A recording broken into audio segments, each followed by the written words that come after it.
So the thing is, we don't really get why do we have to do this whole thing of as such, but I just it just feels so weird that,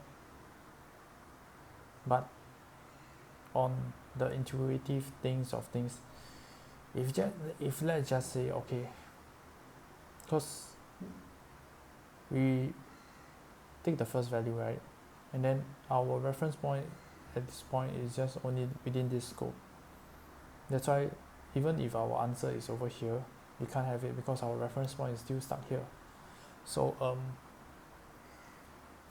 that's one way to think about it. If that's the case, so we come here, we only have within the scope of this, but our answer is over here. So we have to go all the way in and then cover the scope of every single thing, so that we have like a addition. We have within all this scope, and then we were constantly referencing from each of this reference point,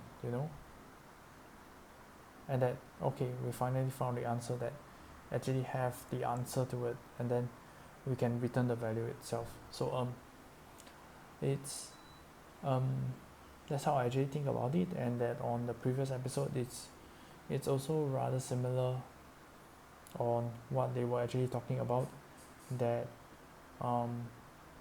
once they plug into the hash map itself, they don't actually able to actually recognize that okay, this is the final answer. They have to keep on running, rinse and repeat until they go to the second value. Is always until the second value, then they say that okay, I finally found the answer, because I mean, like what we said, the scope wasn't covering the 2 points, but until you reach under the second point, the scope is covering both of these points, and most likely is the last and the first, and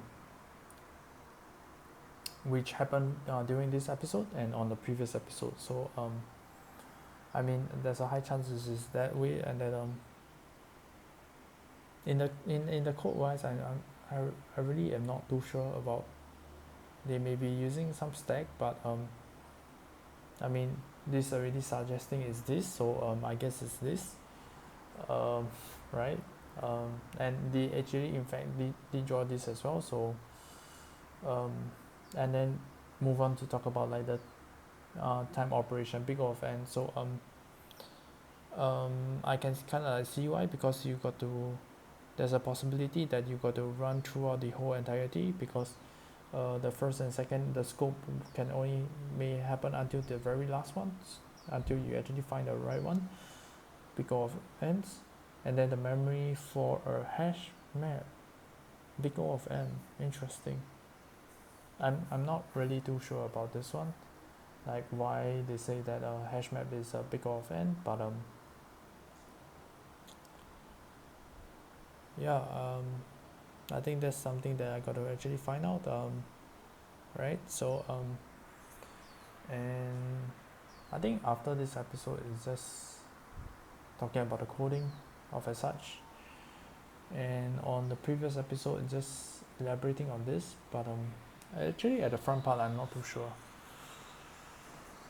Yeah, the front part I'm not too sure about that, but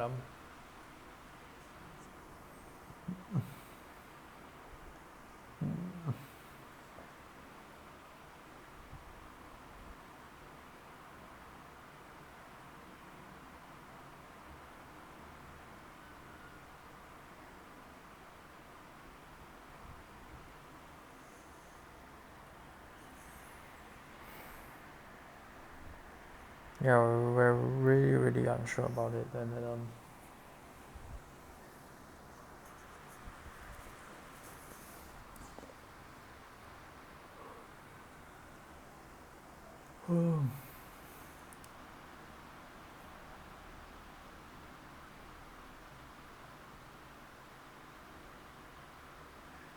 yeah, what was that the starting actually even talking about? Like what can they actually talk about, to be honest?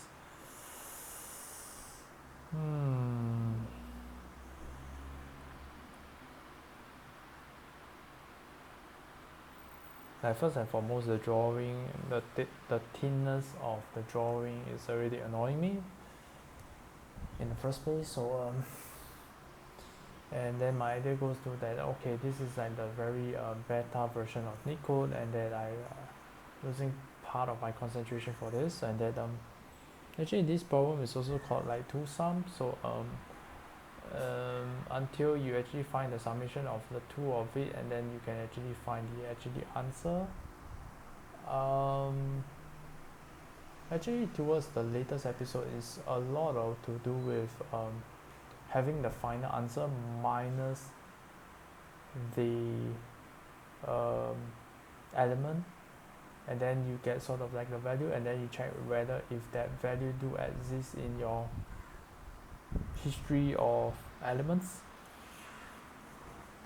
So that part is actually interesting, and then I believe at the start to the mid it's to do with that as well.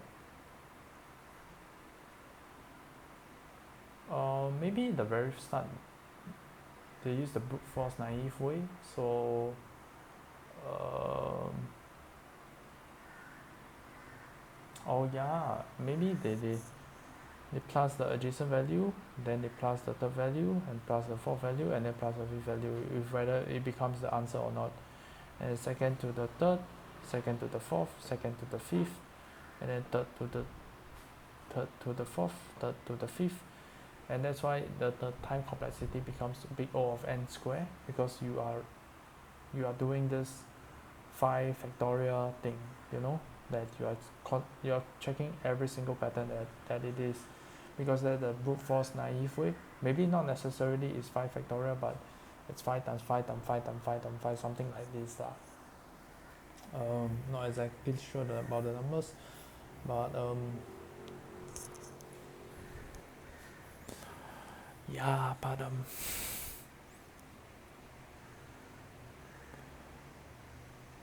oof. Yeah. But I think after the brute force method, it's they definitely start to do with the minusing, right? If not, it actually does not actually make sense at all, right? So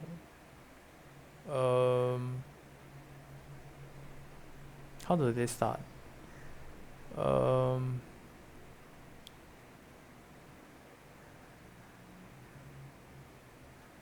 Maybe the final value minus the element, and then they check that, okay, if there's the value are inside the array or not. Yeah, I think that's what they do.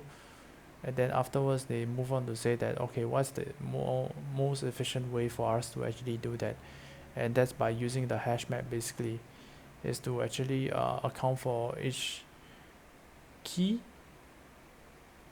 and then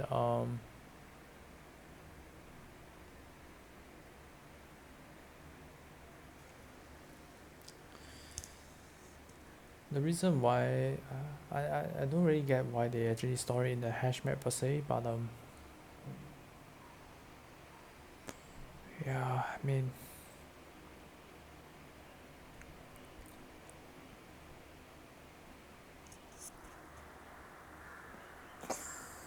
I'm gonna leave it as that for now. Everything comes to an end.